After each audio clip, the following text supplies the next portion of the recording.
הלהבה שבערה בסתרי לבבות, אשרי הבבות שירדו לכדור בכבוד, אשרי הגפור שנשרף והסית להבות.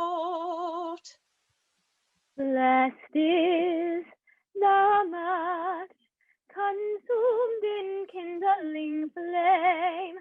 Blessed is the flame that burns in the heart's secret places.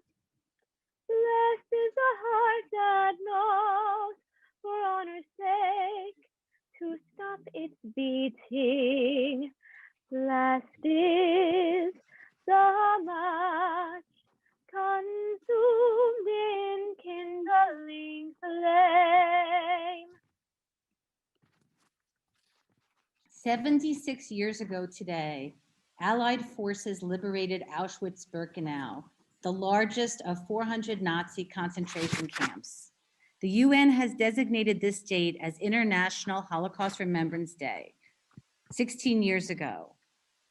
Auschwitz is the symbol of the inhumanity of man, of the mass production of death, yet it is also a call to action in the face of indifference.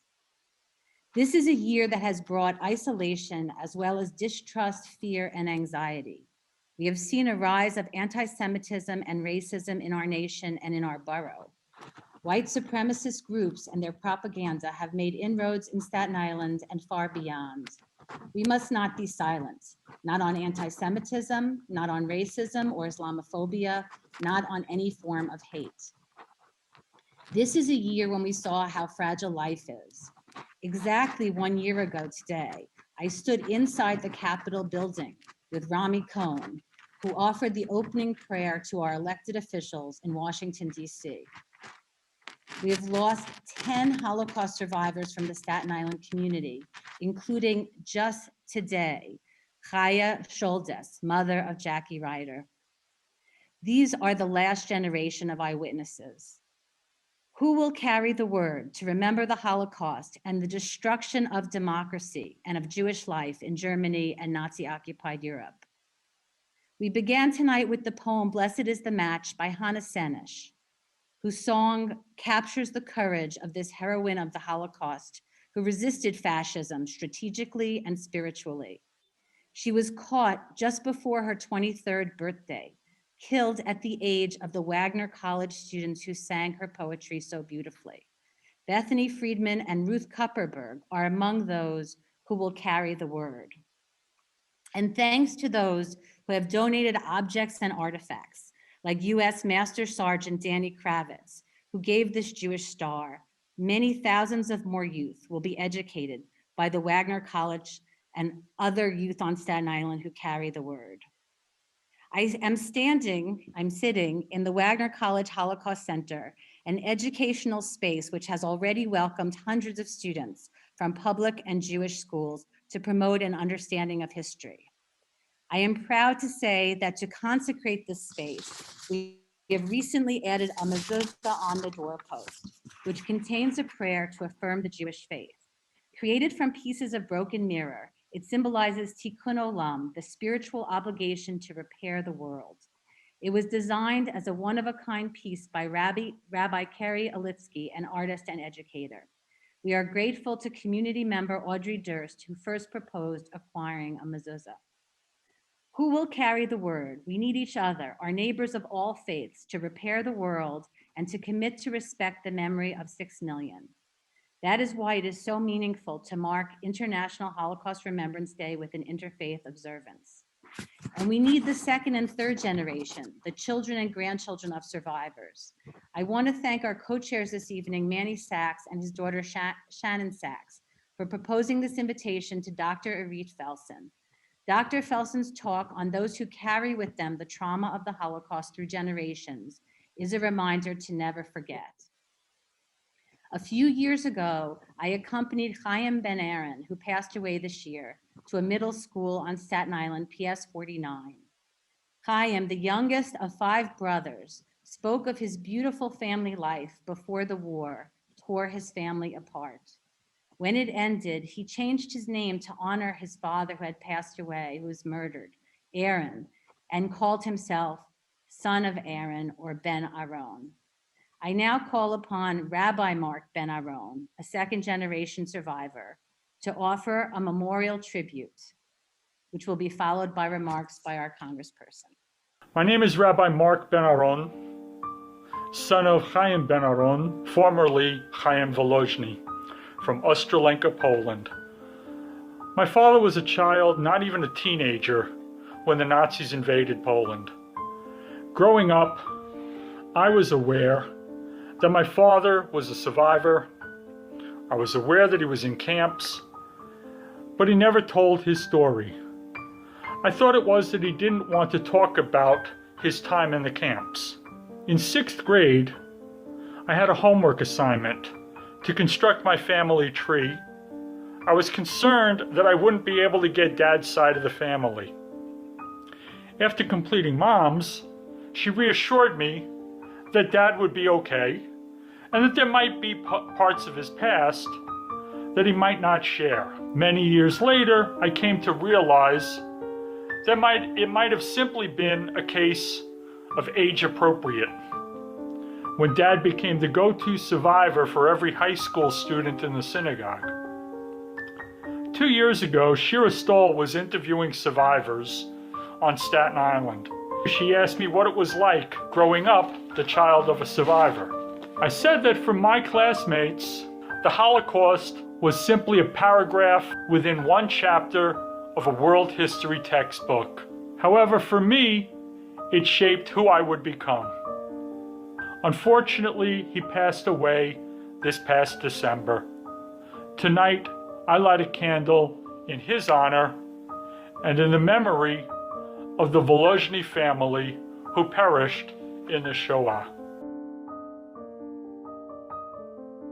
Hello everyone, my name is Julia Loria and I'm a Wagner College alumni, and during my time at Wagner I had the honor and pleasure of working with Lori at the Holocaust Center along with many Holocaust survivors who took the time to share their stories. And I'm also a Holocaust survivor's granddaughter. My grandfather had survived the Holocaust. He was from Berlin, and during the night of the broken glass, that's when his parents thought it'd be safer for him to take the train and to meet his sister in France. Unfortunately, his parents thought that they would be safe there, but that was the last time he saw his parents. I'm here today to light a candle with the help of my sister Paula. Tonight we light up this candle to remember the Holocaust survivors, the people who passed away during the Holocaust. And it's important for us never to forget, for history never to repeat itself.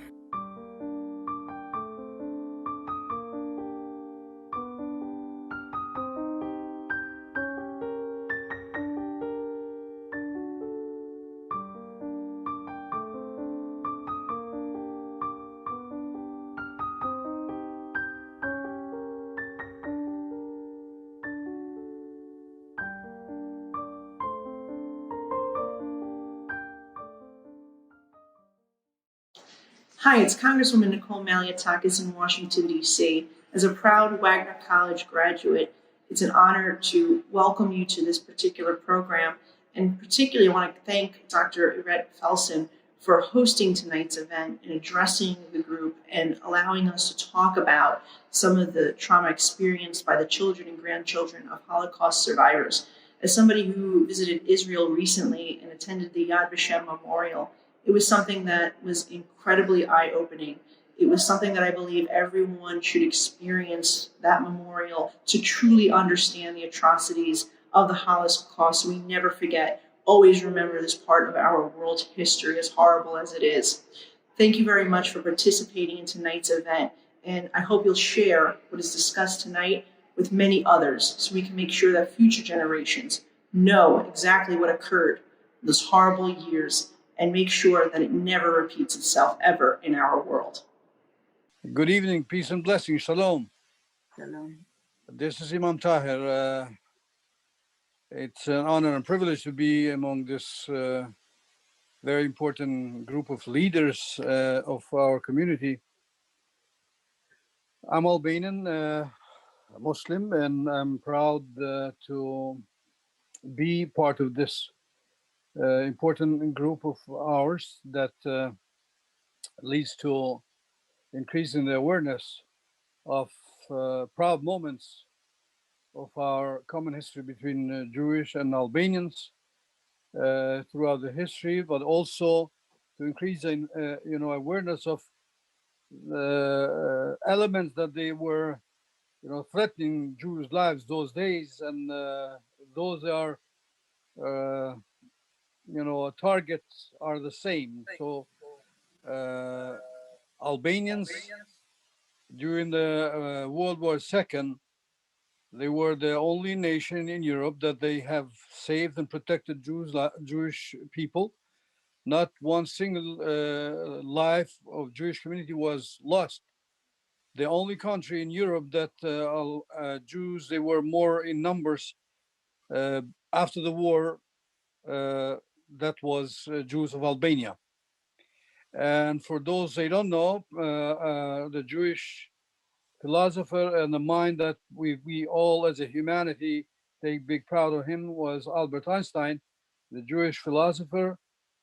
He came to this great country of ours in America with Albanian passport.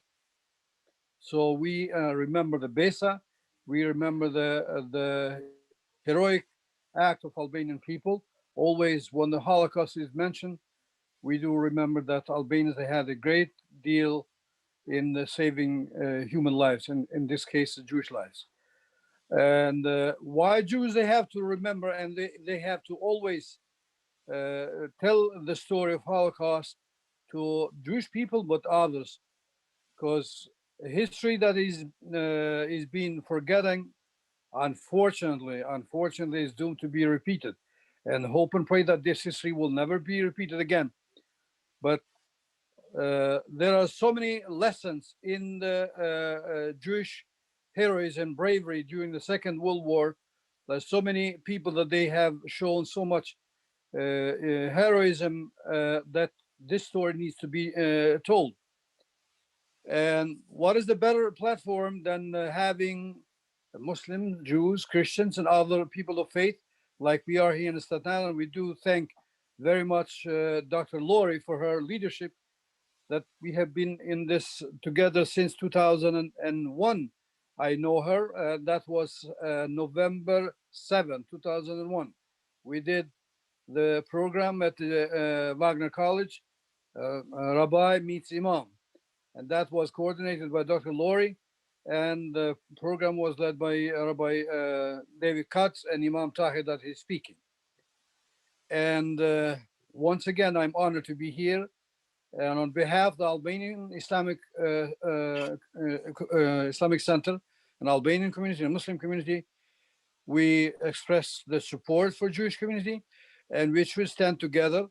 As previously mentioned by Dr. Lori, we see these, haters, hate mongers, they're still out there, but as long as we stand firm together, they have no place to spread the hate. God bless you all. Thank you, Imam Tahir, for 2 decades of work and for your commitment to fight hate and strengthen our community, and for bringing attention to the 25,000 righteous Gentiles who helped rescue Jews in the Holocaust.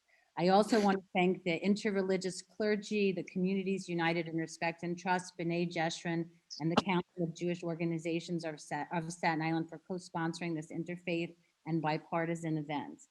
We must take the time to honor the millions of victims of genocide, persecution, and ethnic cleansing, both in World War II and after, in order to cultivate empathy and respect in future generations so that these atrocities may never happen again.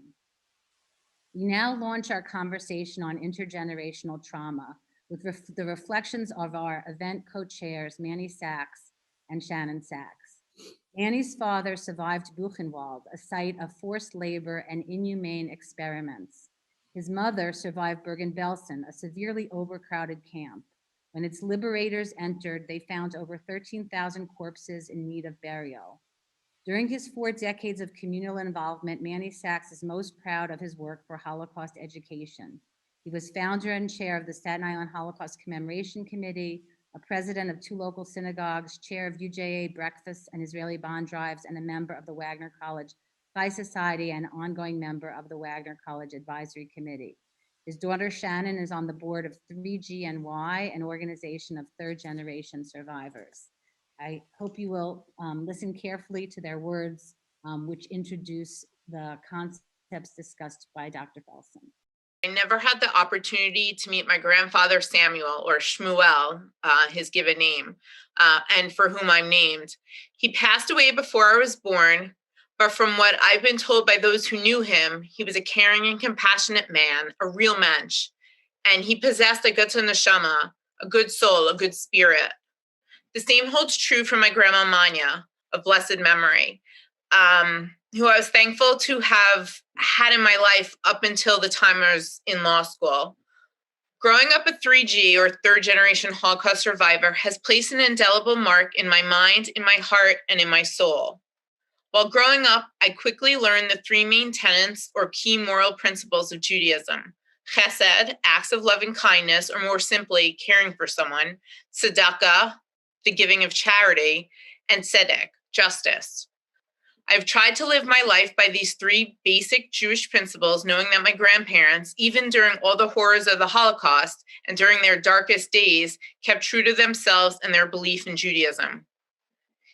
Even after everything my grandparents endured, they remained kind, compassionate people and were always ready, willing, and able to help others in need. They opened a candy store and luncheonette in Brooklyn. I've been told many stories of how people would come to the shop and they wouldn't have enough money to buy food or pay their tab. And my grandparents put them at ease and were more than willing to help them out and cover their tab or give them food. They never wanted to see anyone go hungry. Although my grandparents are no longer with us, their attributes have clearly been passed down to my father, who in turn has passed them down to me. From volunteering at soup kitchens throughout my life to participating in New York Cares volunteering efforts across New York City, to interning at the Special Victims Bureau at the Richmond County DA's office in law school, or being a board member of 3GNY, I've always tried to give of myself to help others, just as my grandparents did and just as my father continues to do. To that end, I can easily see how the traumas of my grandparents' past may have heavily influenced my father's upbringing and subsequently mine. While the study of intergenerational or historical trauma is really in its infancy, knowing what I know about my grandparents' Holocaust experiences, their post-war life, and the fact that they were not avid sharers of their Holocaust stories, I can see the emotional and psychological effect it has had on my father. My father's life was clearly shaped by his parents' history, experiences, and devotion to Hashem, even in the face of adversity. From my perspective, I've observed my father continuously try to make sense of it all, of the Holocaust, of my grandparents' lives. There's just so much information we don't know that he just tries to find out and piece together. He has a never-ending drive and an overabundance of passion for it. That being said, my father and I took a trip to Poland several years ago to trace our family's roots and to explore our past and where we came from. We traveled to both of my grandparents' hometowns of Sosnowiec and Będzin and searched the nearby graveyards in search of my great-grandfather's tombstone, for which my father was named. Our father-daughter exploration of our Jewish heritage and attempts to walk in our family's footsteps left me with chills. I know my father always wonders how different his life would have been if there was no Holocaust, if he grew up in Europe, and if he knew his extended family, and if he was able to experience their impact on his life. It's a never-ending question that always lingers in his mind and unfortunately will never be properly answered. I'm deeply humbled, and it's with great humility that I speak with you tonight as a 2G, a child of Holocaust survivors. It took a tour of duty in Vietnam and new friendships returning from Vietnam with Vietnam veterans who are plagued with post-traumatic stress to begin to try and understand my parents' Holocaust trauma. Growing up as a 2G, I experienced firsthand my parents' traumatic stress, but they never spoke about it. I obviously knew that Mom was from Sosnowitz and my dad from Bendin, both in Poland. I knew that my dad served in the Polish 122nd Light Artillery Brigade, and I knew my mom was liberated from Bergen-Belsen and my dad from Buchenwald. But they spoke very little to me about what they experienced after being taken from their homes and placed in multiple concentration camps. During the Holocaust, my parents were abused, beaten, humiliated, degraded. They were haunted by those who perished. They painfully lamented about their parents, siblings, aunts, uncles, nieces, nephews, and many friends that did not survive. My mom and dad never discussed their post-traumatic stress with me or my sister, but as a child, I always felt it in my heart. I observed it, and then there was nothing I felt I could really do about it. On weekends, they schlepped us to social gatherings with friends. While our parents discussed the horrific personal experiences amongst themselves, the Kinderlach, the children, played.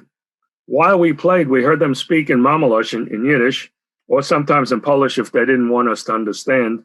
However, after time, it became evident that these conversations were parts of a larger puzzle. Yet many of us never asked our parents about these conversations, though we should have. We were most likely afraid to ask for fear of hurting or insulting them. If Mom and Dad sensed my interest, they quickly retorted, "Frag nicht kein Kasches, don't ask any questions." In later years, my mom, more than my dad, opened up, but only a little. My dad would be eligible for an Academy Award for Stoicism. He was mum for as long as I knew him. Mom got upset with me for taking our synagogue's Holocaust Torah for a presentation for a discussion of the Holocaust with the history students at Tottenville High School. Why do you want to talk to them about our pain and our experiences in the concentration camps? Why? She thought that the students should not know from the horrors.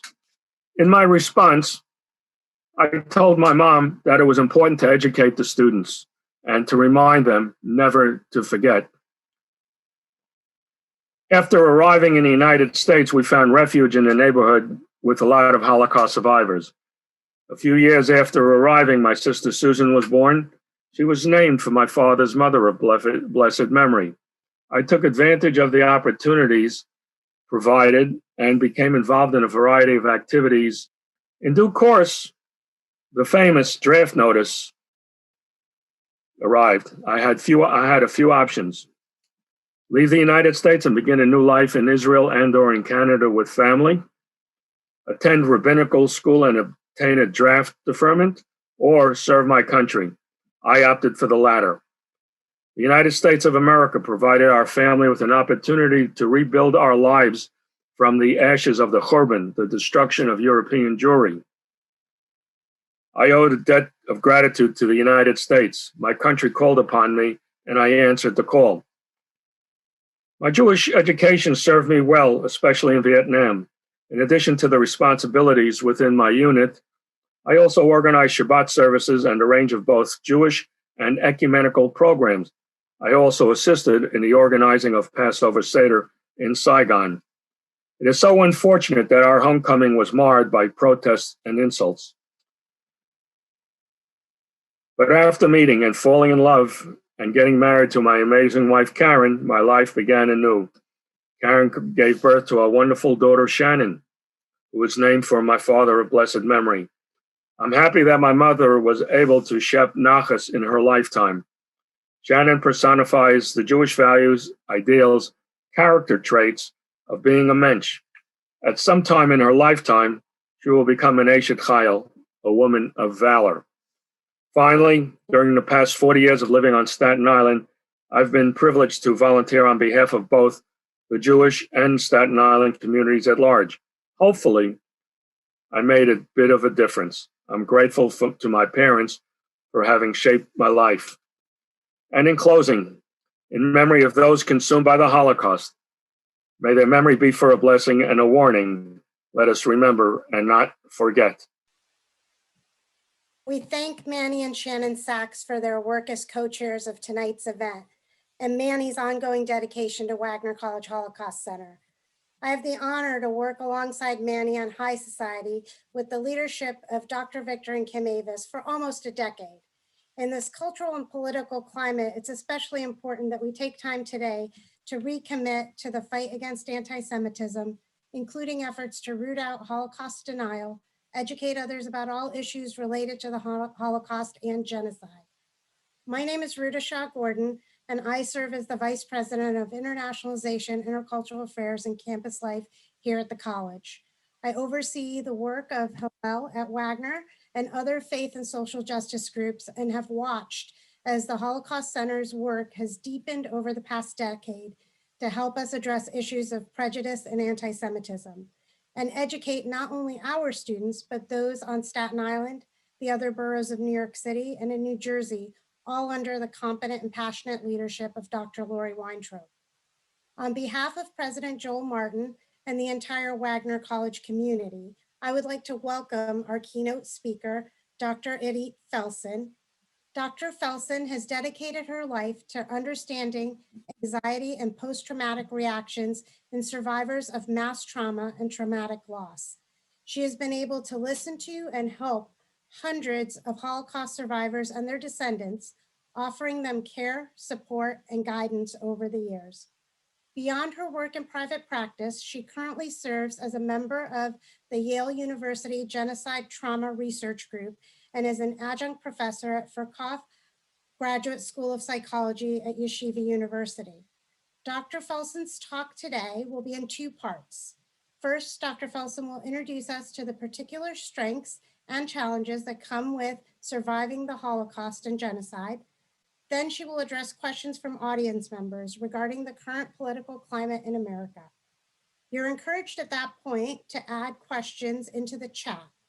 Dr. Felsen's talk will offer new insights into our age of anxiety when the witnesses to the Shoah will soon be no longer with us. Her words offer us a guide and hope from her studies of intergenerational trauma. We thank her for joining us tonight. Dr. Felsen. Thank you very much. I am very honored to be part of this group. Thank you, Imam Tahir, for joining us, and thank you for your people's bravery. I will share the screen now, and hopefully all will work. So I start these days every talk I give with the only single photo that I have of my ancestors. This is the photograph of my father's family before the war, just before the war, sent out to a relative that left. That's the only one I have of his family, and there was none left of my mother's family, which caused my mother great pain over her loss of any image of the people she loved. So based on the findings over the last few decades of research in Holocaust families, we have now come to understand that the trauma that occurs in one generation can actually reverberate in generations of descendants of survivors, not even just their children. The presence of the past is an expression coined by Bowen, who is considered the father of family therapy, or the telescoping of generations, as it was put by Feinberg, speaks about the transmission of powerful themes and relational patterns in families down future generations. And when it comes to the transmission of themes and patterns associated with trauma, my colleagues from Israel, Dov Shmotkin and his colleagues said it beautifully. It would seem that following a massive trauma like the Holocaust, the lifetime of one generation is not sufficient to bridge between the world of trauma and the world of normal life. So very late, only in 2014, we have actually come to see the formal recognition of the concept of transmission of historical trauma.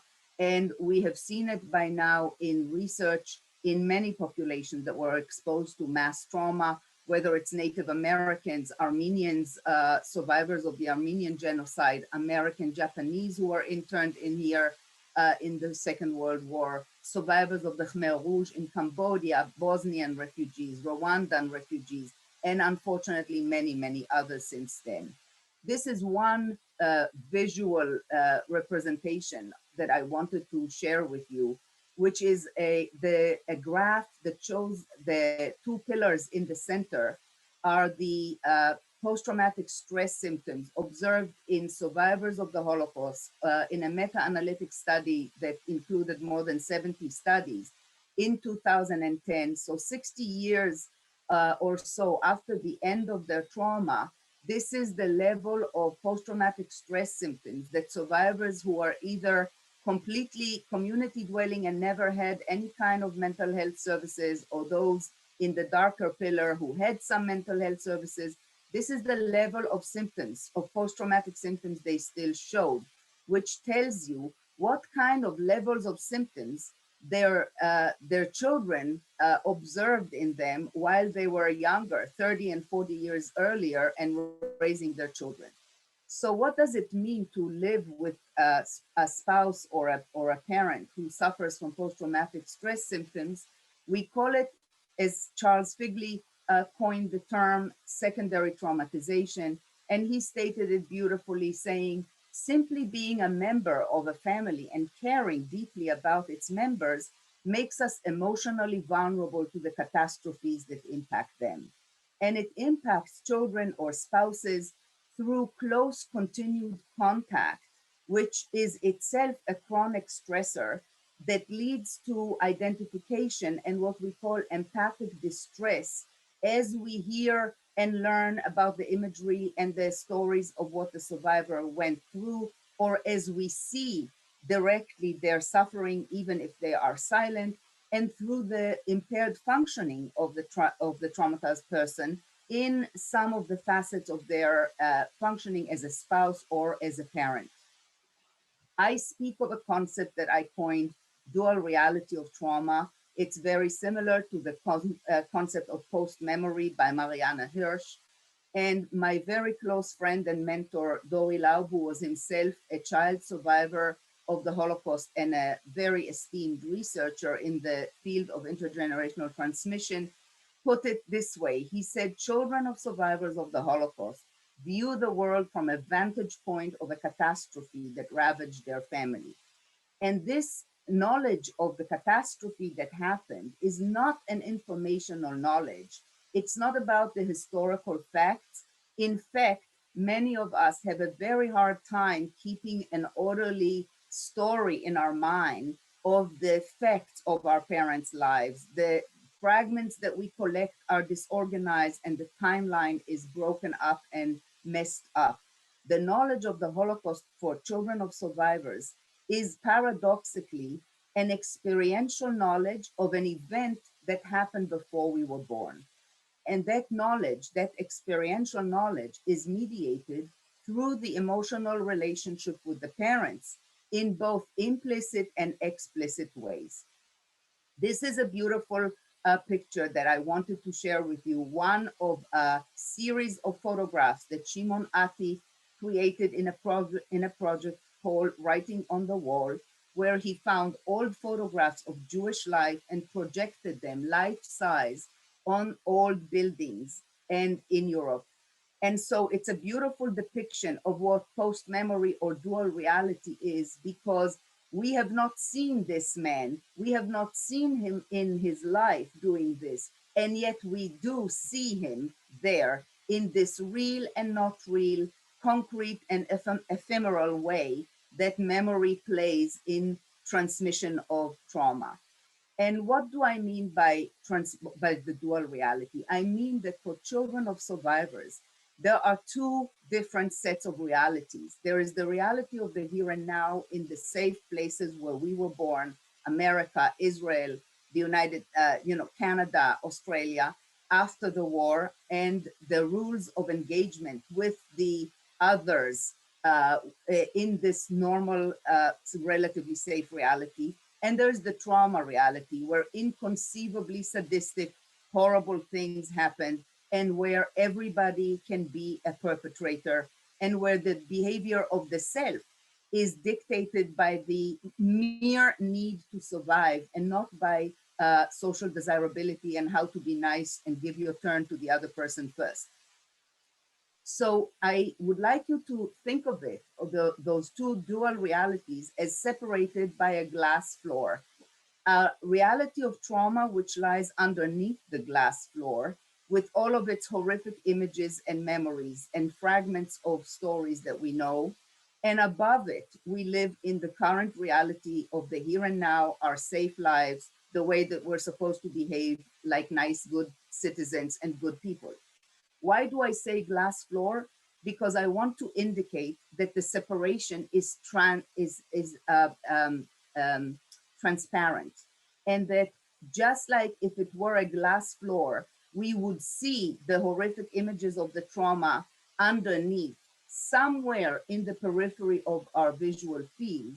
In the same way, the reality of trauma exists in the periphery of the psychological world of children of survivors at all times. And there is a dynamic relationship of background and foreground between the reality of the trauma and the reality of the here and now. And the reality of the trauma can rush forward and even overwhelm our emotional reaction, depending on various triggers, inner triggers, internal triggers, interpersonal triggers, such as some anti-Semitic sounding comment, social, political triggers that remind us of the Holocaust can make us have a reaction that is from the trauma reality that can overwhelm what we see in the future, in the present. This is an example of the dual reality and the emotional reaction to it. This is simply a photograph taken by a close friend of grapevines in the snow in Austria. When I show this picture on a large screen to a room full of children of survivors, you can often hear an audible gasp, because to us children of survivors, this very concrete and simple picture reminds us of emaciated Holocaust survivors, inmates of a concentration camp, standing in rows in the concentration camp in the morning in the roll call in the morning. And our reaction is completely as if that's what we were seeing. So imagine if that's our reaction to a concrete photograph, how much more we are likely to have emotional reactions that are dictated by the trauma reality to much more complicated and complex stimuli, such as interpersonal comments, social and political events, and so forth. So how are these trauma experiences of our parents communicated to the second generation to become an experiential knowledge? They are mediated, as most of the most important stuff is mediated between parents and infants through facial expressions, gestures, gaze, vocal qualities, and bodily movements. And if you haven't seen on YouTube a piece of what we call the still face experiment, I strongly recommend that you go and see it and see how an infant who's only a few months old, how strongly they respond to changes in these aspects of the interaction with the parent. And the experiment essentially comes to show how powerful is the impact of a moment in which a depressed mother or a mother who has PTSD is sort of off in her own world, and how sensitive infants are to it. Of course, for children of trauma survivor parents, that kind of a moment happens repeatedly and has a great cumulative influence. As the child is older, the communication of trauma occurs through many, many relational, what we call micro interactions in family life, in daily interactions. And if we had time, I would explain to you some of these examples that are so replete in the illustrated novel Mouse, or in a similarly illustrated novel by the Belgian-born Israeli cartoonist Michel Kishka. His novel is titled Second Generation, Things I Didn't Tell My Father. And we can talk a little bit more about it, perhaps if somebody wants to ask about it later. So in my review of the early findings on the second generation, I concluded that there were no psychopathological disorders seen in the second generation as a group. What we did see was an indication for some higher level of psychological disorders when second generation were very young and still living at home, but no longer when they were older and have left their parents' homes.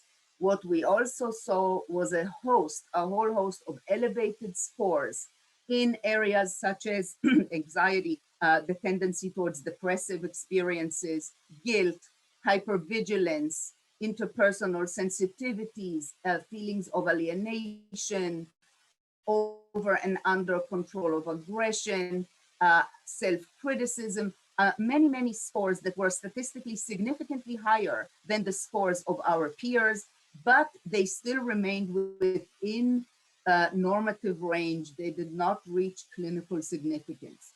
Now, based on those studies, we already know now in the recent few decades, couple of decades, based on studies in families of Holocaust survivors, there's many other research that was done on other children of trauma survivors.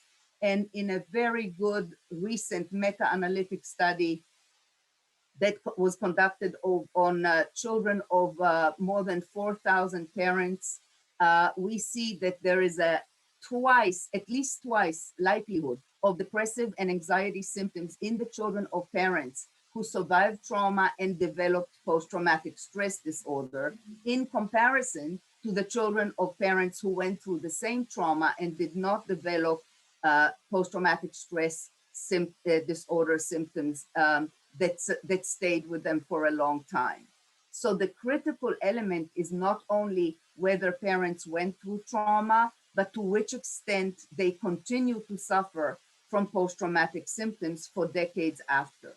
Now, it's very important to also emphasize that the extent of traumatic transmission to the second generation is very much higher in the children of people who suffered interpersonal trauma, such as persecution, such as the Holocaust, in comparison to other traumas that are very severe, such as natural disasters or technological disasters, but they are not interpersonal. They don't have that added element of malignant intent to harm and to hurt and to kill.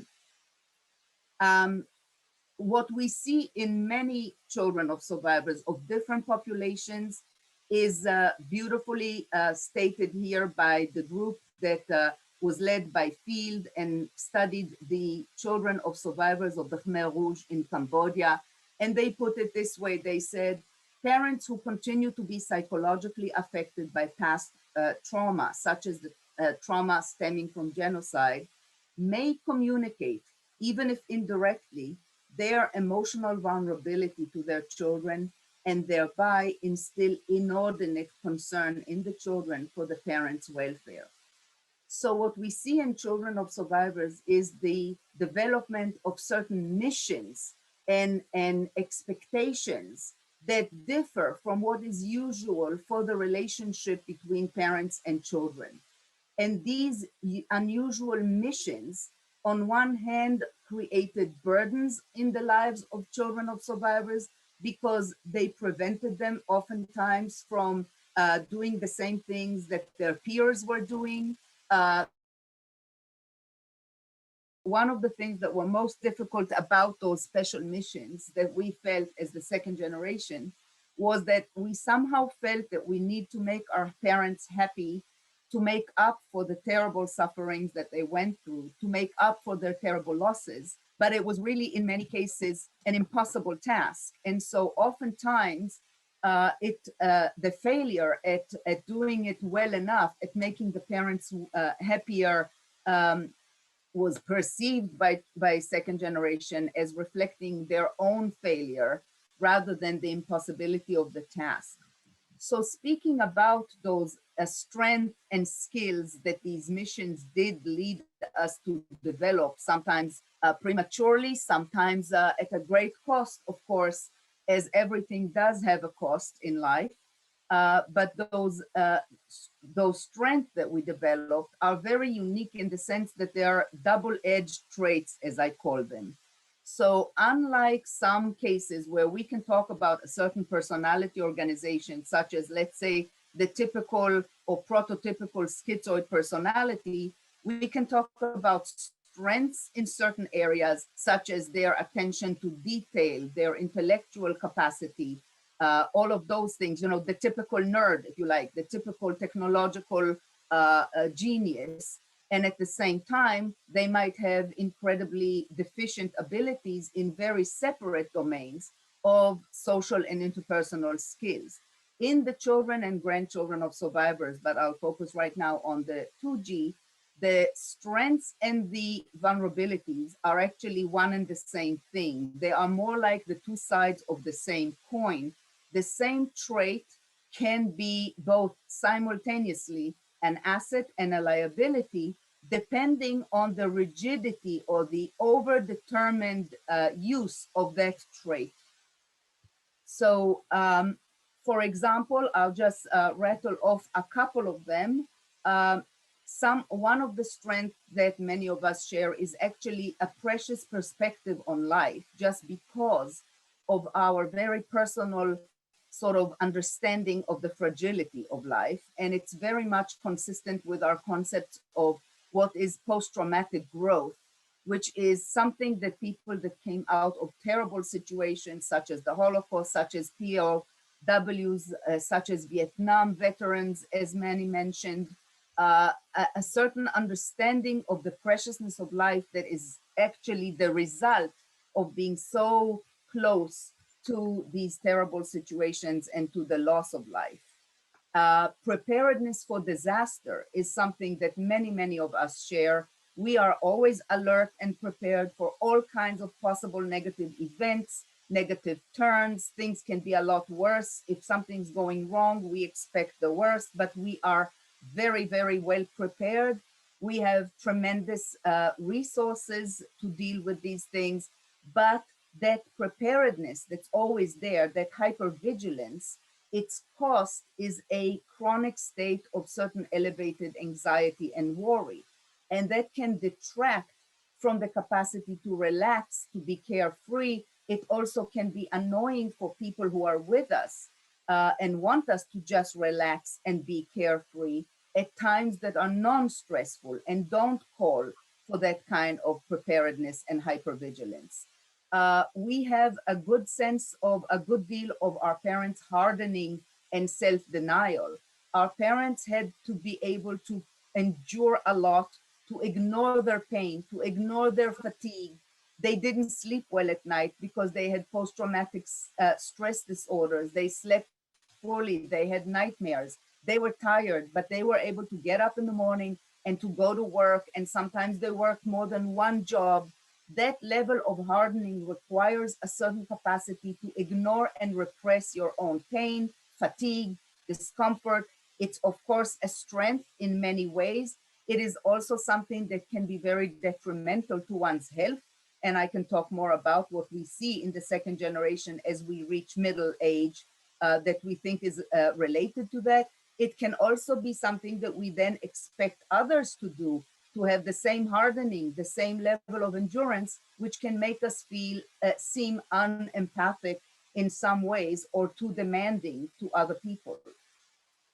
We are very resourceful, as I said, very tenacious. We can make the best of, we can try to make the best of anything, whether it's a broken object or a very difficult relationship or a difficult boss. And at times, it's of course a great resource. And at times we actually need to know when to let go of something rather than to try make it work. Again, whether it's a job or a partner or a relationship that actually we can leave, but we have a hard time doing it because we have learned from our relationship with parents to do that, to try and make it work, to be responsible for the synchronicity in the relationship. And children cannot leave their parents whom they love. So it's a pattern that we take with us and import to later relationship in life. There are a few other things that we could talk about, but perhaps because we lost a couple of minutes, I will skip a few of the other unique and specific strengths that are born out of the relationship with survivor parents, and tell you that in a very recent couple of studies that I did, empirical studies with children of survivors and their responses to the pandemic, we definitely see, as part of what I just told you, we see an overarching sense of hypervigilance and anxiety that was related to the events around the pandemic, the sharp rise in gun sales, the fears of what people might do when there's scarcity in the stores, there's not enough stuff for everybody, the political issues, the anti-Semitism, the racism, the violence, those were extremely worrisome for children of survivors and for third generation as well. Sort of consistent with other findings that we have from other situations that show the children of survivors have a tendency to carry with them, as part of that dual reality that I spoke about, a certain hostile worldview, a sensitivity to expect hostilities from the world. And at the same time, I also found in my research evidence for that resilient aspect of that hypervigilance. Many of them spoke about, one of them said, I was the canary in the mine. I'm always the canary in the mine. And she talked about how early on, even before we were all asked to wear masks and maintain social distance, she was telling her boss that this is really dangerous, that people should put their masks on, people should be much more serious about it. And everybody else was saying, you're just an alarmist, you're overdoing it. And she said, yes, I'm always the canary in the mine. I always notice the signs of danger and I try to warn everybody else, but at the same time, it's oftentimes very upsetting for other people. So there was a lot of resilience and also a lot of, before that, I'll go back, a lot of hardiness that people also spoke about. The hardiness and the sense that this is not the Holocaust, we can get through it. This is nothing in comparison to what our parents went through. And a sense of being prepared, having been prepared and having been ready to deal with the difficulties that this situation created, whether it is having to stay at home or doing without some of the things that we like doing. We can do it. This is a lot less than what our parents lived through. So what I wanted to tell you is also that it's very clear when you, in this study, as well as in other studies that dealt with the second and the third generation, many times the responses of the second and the third generation are attributed. They attribute their greater sense of efficacy, competence, resilience to their grandparents or parents or grandparents' experiences in the Holocaust. And it's very consistent with what we understand post-traumatic growth to be, which is not only that appreciation of life and the ability to be much clearer about what one's priorities are in life, but also a recognition of one's strengths, one's own strengths and endurance that is born out of having gone through such very difficult experiences.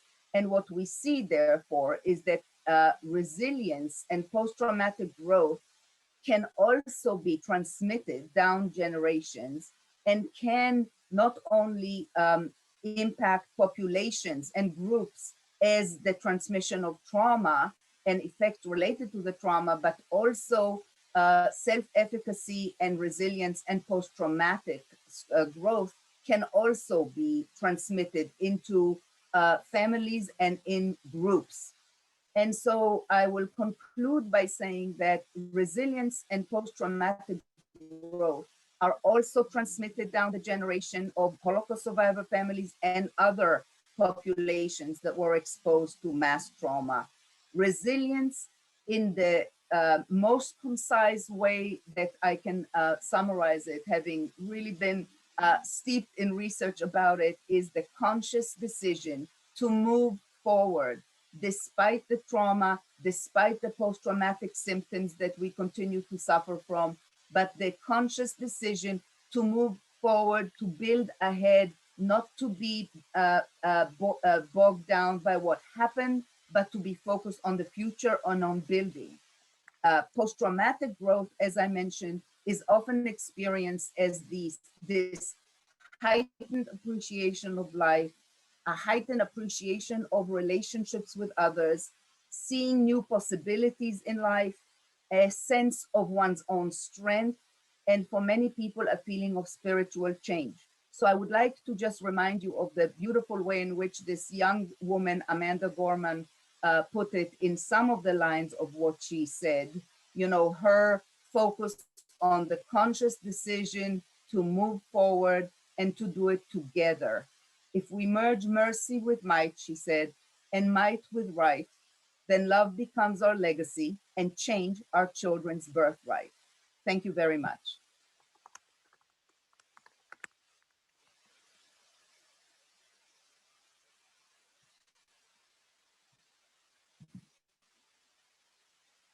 Thank you, Dr. Felsen, for this powerful and pertinent presentation. It certainly resonated with me as a 3G.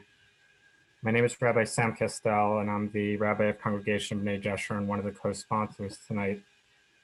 You mentioned hypervigilance as a reaction to the trauma in general. I saw one of your YouTube videos of one of your talks in which you talked about the sense that you as a second-generation survivor need to stock up on food, even though the reality doesn't always warrant it.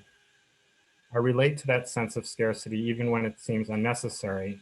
That fear of not having enough food has especially kicked up for me and for a lot of people during the pandemic.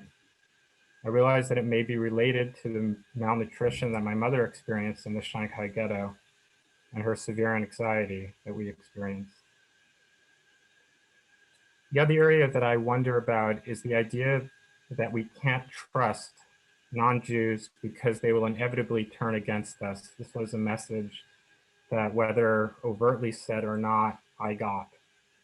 I wonder where the healthy balance is between prudent vigilance to real anti-Semitism and being stuck in the past and missing genuine friendship shown to us by many non-Jews.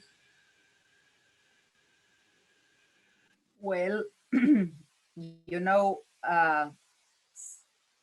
some of the examples that we grow up with about betrayal are beyond horrific. It's the betrayal of,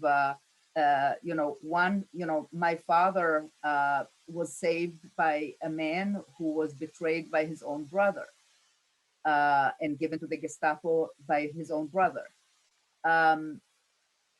Religious figures. I have horrific examples of people telling me of horrifically terrible things that were done by religious figures. So we have in this dual reality that I speak about, we have this deep cellular mistrust on some level. We know we don't trust until trust is broken. We trust in a very superficial way until trust is proven that that the person is worthy of trust. Yes. At the same time, I think it's extremely helpful to remember that even under the most horrific circumstances, there were people like the Imam spoke about. There were people like the man who saved my father. There were people who showed not only, on one hand, the Holocaust really brought to the fore the worst about human beings, and also the most noble and amazing, and not necessarily from people who are only highly educated or set in some very comfortable positions to do it. Some very, very varied people are amongst those tzaddikim, those virtuous people who did that. And I think we have to keep that in mind as well. And remember that it's important for us to focus on the helpers. As Mr. Rogers said, his mother always told him, focus on the helpers. because that's what's going to make the world better, and that's what's going to make us better. Thank you. Hi, Dr. Felsen. I've got two questions for you because one came up during your fascinating discussion and one we prepared before. You recently hosted a symposium with descendants of Native Americans and African Americans in relation to intergenerational trauma. What do you feel are the greatest similarities and differences between those groups and Holocaust survivors and their descendants? And is it similar or dissimilar to descendants of the Rwandan or Bosnian genocides? Okay, that's a mouthful, I know. Well, no, actually, I was going to say, this is not a mouthful. This is enough for a seminar. Certainly for a separate lecture, because there are many, many differences and we cannot smear them away. There are incredibly important differences between someone who's the descendant of 3 or 4 or 5 generations of slaves and someone who is like my parents. You know, I'm first generation. They did not grow up slaves. They did not grow up. You know, they had a great good life before, and then they were enslaved in the Holocaust. So there are many, many very, very important differences, and we have to respect those differences and study them in great detail. At the same time, there are some incredibly powerful and very, very important similarities. The first of them being something that today may sound so obvious to us, that there is such a thing as intergenerational transmission of trauma. It took several decades for that to be acknowledged. And mind you, until today, the debate continues. And there are researchers who still claim that it actually isn't so, at least in families of Holocaust survivors. I will tell you just one thing.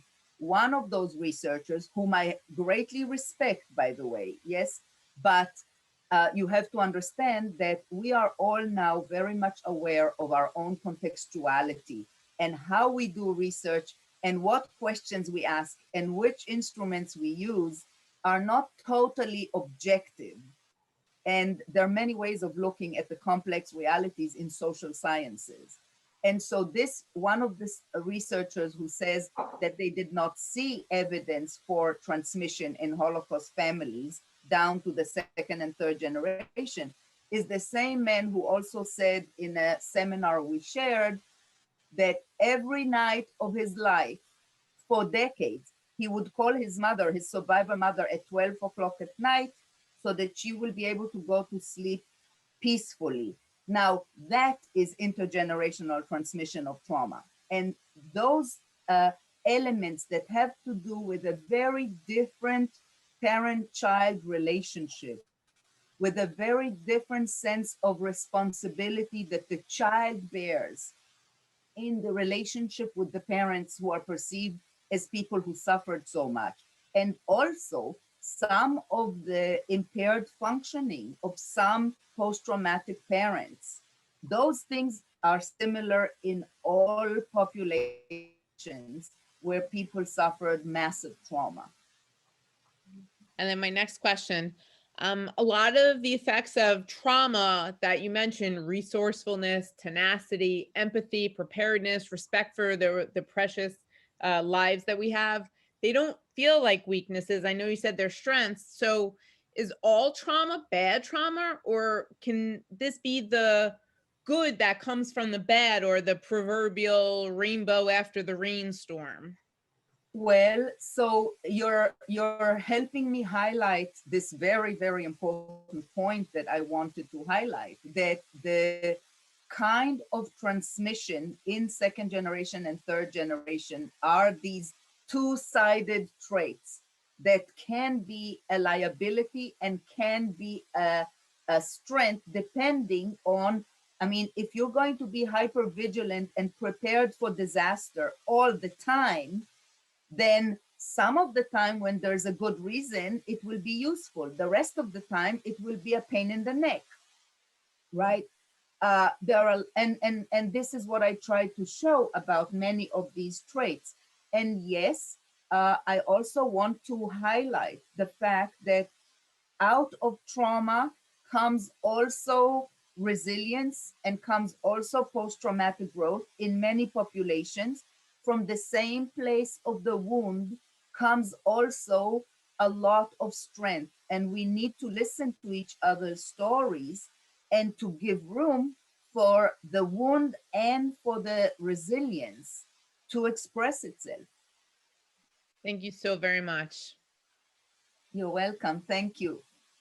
Hi, I think I'm next. I'm Susan Loeb. I'm a second generation survivor. My father survived Auschwitz and my mother was in the ghetto in Budapest. So much of what you said resonated with me, and I thank you so much for your presentation. One of the things you made me think about was that idea of triggers. And when I first moved to Staten Island, I grew up in Brooklyn, but when I first moved to Staten Island, I had an experience of seeing everybody running for the ferry with the doors closing. And there was something about the way those doors were closing that just made me think of cattle car.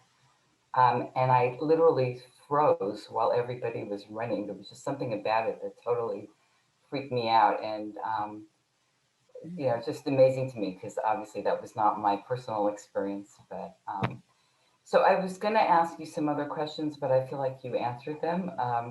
But one of the things that you did make me think about was I would love you to talk a little bit about the difference between parents who spoke about their experiences and the effect that had on children versus not speaking about it.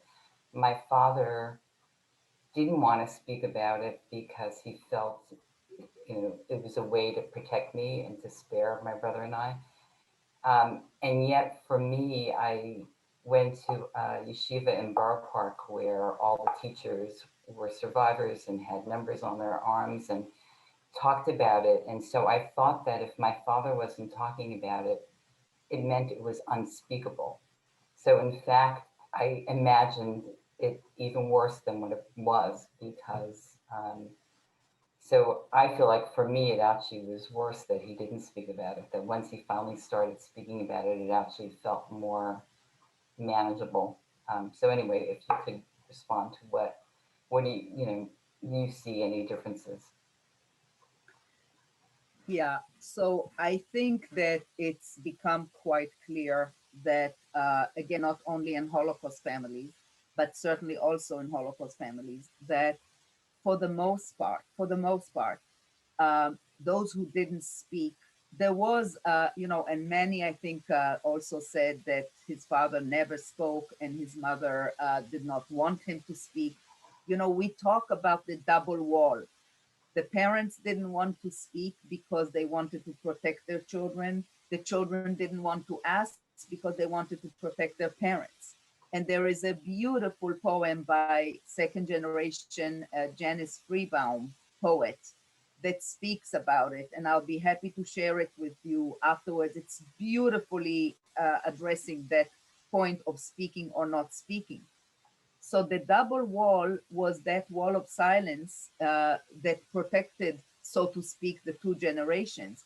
And what I think we have come to see quite clearly in terms of empirical research, not only clinical observations, is that it doesn't work well because it was really maintained mostly by parents who did not feel that they were able to metabolize their experiences well enough to speak about it to the children at a level that was age appropriate and that was measured relative to the child's level of interest at any given time. So you had parents who spoke about it all the time, excessively, also in ways that were not appropriate and not in the right at the right level of the child's developmental level or the child's level of interest at a given moment.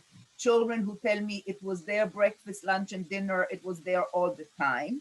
or the parents who didn't speak at all. In both cases, these extreme ways show you the lack of ability of the survivor parent to metabolize it in a way that allowed a different and more modulated, more appropriate way of talking about it to the children, so that the children will have a possibility of metabolizing it as well. And those two extremes, whether talking excessively and inappropriately relative to the child's development, or not talking at all, seems to be not helpful for the child in the child's attempt to metabolize all that stuff that is anyway there. Implicitly, parents cannot protect the children from that. So it's there. And if the parent cannot help the child make sense of it to some extent, then essentially the child is left to their own means to deal with that. And that's not very good. Thank you so much.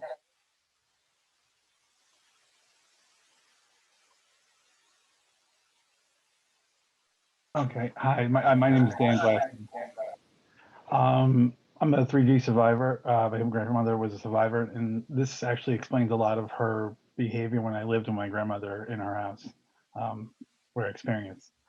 We do have a question in the chats that from Isabella. Do the psychophysical effects of trauma generally lessen from one generation to the next, or do they remain as strong? Can these symptoms and pathologies increase from one generation to the next? So yes, so this question has a few different elements in it. It includes, actually, it alludes to the issue of epigenetics, right? So yes, we do know now, we have this whole new field of epigenetics that speaks about actual physiological changes in the expression of the DNA in descendants of people who suffered prolonged traumatic experiences. We do know that that happens, and that is part of the transmission of trauma. The transmission of trauma has many, many mechanisms and many manifestations that include these physiological changes. And as I said before, when I was speaking, I said I might touch upon it.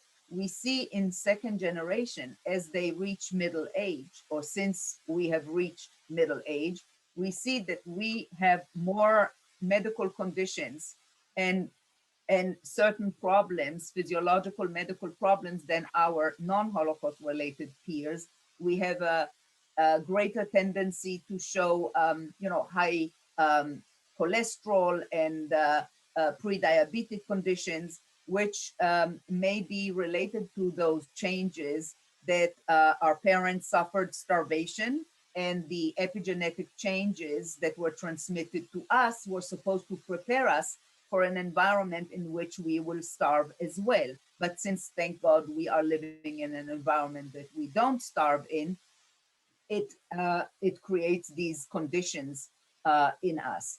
So yes, transmission involves physiological, psychological, relational mechanisms that create these differences. And yes, so that's the first part of the question. And the other part is, yes, we do see an effect of dilution, in the sense that if the second generation had one survivor parent and one non-survivor parent, the effects of the transmission seem to be lesser. And if the third generation has two parents who are 2G, the effects are, as opposed to one parent who's 2G, one parent 2G, less effects in the third generation. So there is a certain dilution. At the same time, there is a curious effect that has been seen in more than a couple of studies, which actually showed that the level of anxiety in the third generation is higher. In the difference between the level of anxiety in the third generation and their peers, the difference is bigger than the difference was between the second generation and our peers. And the question is, why is that? Why is it increasing? And I think one very reasonable answer to that might be that the third generation does have a different sense of personal sensitivity to what can happen, the bad things that can happen. And so that they have more than their peers. And like their peers, they actually live in a world or grow up in a world that's very different from the world that the second generation grew up in. We grew up basically between the 50s and the 70s. The world was very different than the world between, you know, the 80s and the 2000s. So the same kind of they have, the third generation has a little bit more tendency towards anxiety and interacting with the world in which they live in. They are more anxious than their peers, and the difference is actually greater than the difference that was between us and our peers. But there is dilution, as I said, in terms of so-called intermarriage. Oh, okay. That's great. So I'm Rabbi Michael Howell from Temple Israel Reform Congregation of Staten Island, and it's my honor to present tonight this Holocaust Kaddish with one of our members, Michelle Lee. Yit Gadol. Auschwitz. Bia Kadash. Lodz. Shemei Rabbah. Bonar.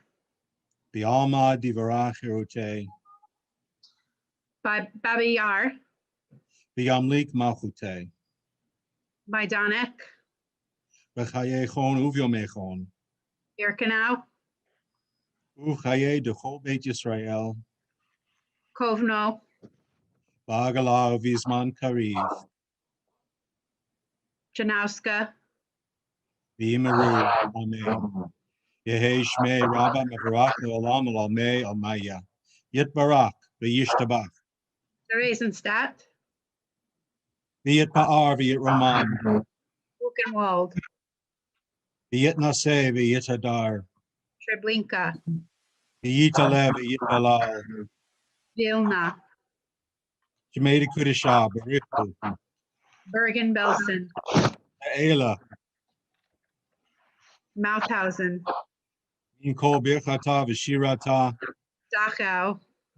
Tush Bechata V'Nechemata. Minsk. Dan Miran Bialma. Warsaw. V'imaru. Amen. Yehi Shlama Rabba Min Shemaya V'Chaim Aleinu V'Kol Yisrael. V'imaru. Amen. Osei Shalom B'Romav. Huya Osei Shalom. Aleinu V'Kol Yisrael. V'imaru.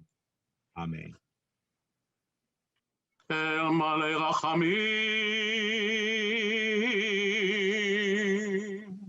Shochein Bamomi,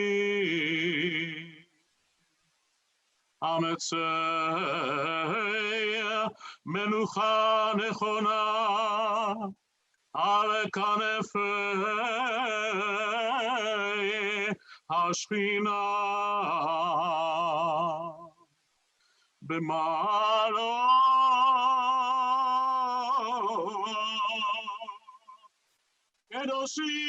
kedoshim utehoim kezokia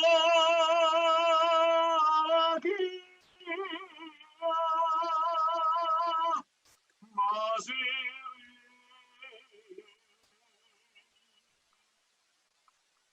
et nishemo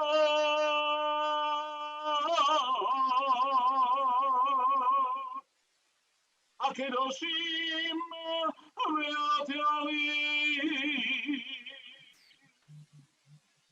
she'ometu v'shenehadu v'shenishchatu v'shenishrefu v'shenitbe'u v'shenechneku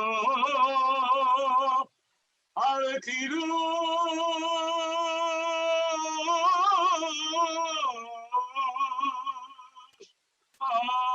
Hashem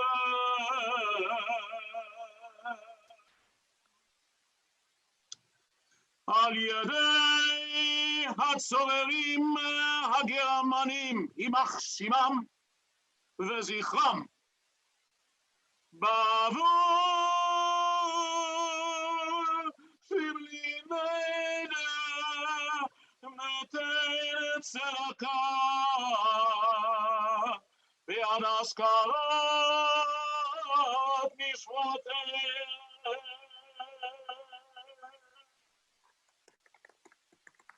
בגן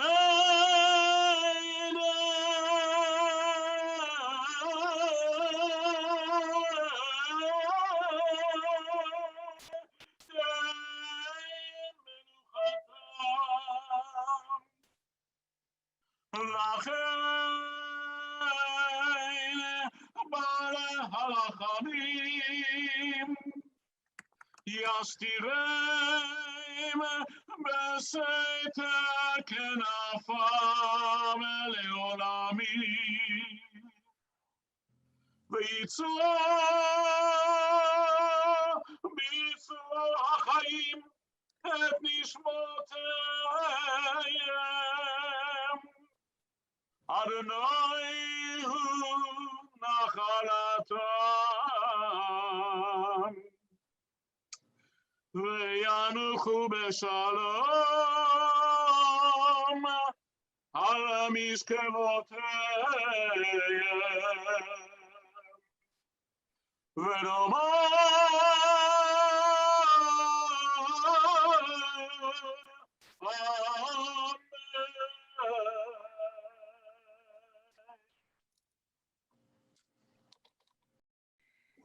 Good evening.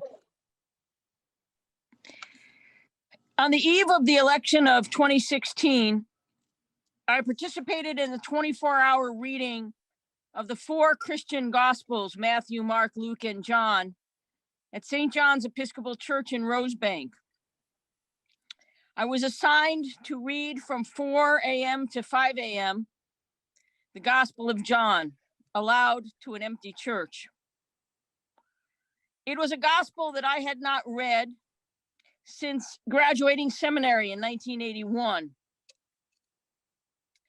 I hadn't read it since then because we were taught in seminary that it was a very significantly anti-Judaic text and that it was best not to read it publicly so as not to affirm the anti-Judaic nature of much of what John writes. When I read it that night, on the eve of that election, I was horrified. And I realized in that empty sanctuary the privilege of being a Gentile. I could ignore those texts. I could not preach on them or speak to them. But it never dawned on me after 30 years of ordained ministry that other people read those texts without me and were influenced by the anti-Semitism and the anti-Judaic nature of much of what John said and wrote. Tonight, there is little to say and much to do on the part of Gentile Christians if we are serious in ending anti-Semitism and anti-Judaism in the world. We are tasked as Gentiles who are privileged with the burden of repentance for the ways the church has used its privilege as an agent of the state or as an agent of an ideology used by the state, couched in God language that has been used to dehumanize the Jewish people and to desensitize the Gentile world to the damage and wounds and ultimate murder of people as a result of anti-Jewish Christian ideology. We must dismantle the theology, the teaching, and the practice that is rooted in and perpetuates anti-Semitism and anti-Judaism. This includes biblical and extra-biblical theologies, words, ideas, images, and stories that dehumanize and devalue Jewish lives. And Gentiles, we must commit ourselves to repudiate these anti-Semitic Christian cultural practices in order to make a Gentile dominant world safe and life protecting for all Jews. This includes the public repentance of the lies upon lies perpetuated by anti-Jewish Christian theology and practice that made the Holocaust possible and continues as a threat to Jewish lives today, here in the United States and throughout the world. Such repentance must be a repentance that acknowledges the evil and sin of anti-Semitism and anti-Judaism. It must be public and it must be rooted in action. And it is a repentance that must happen again and again. Such a repentance in action begins by working in solidarity, shoulder to shoulder, shutting our mouths and creating a common space that is Jewish safe, Jewish welcoming, and life affirming. By teaching in our pulpits and in our classrooms, in all of our catechism, the sin of anti-Semitism and anti-Judaism, and removing all references in prayer and in teaching that reinforce anti-Judaism that emanates from our sermons, our catechisms, and even our actions.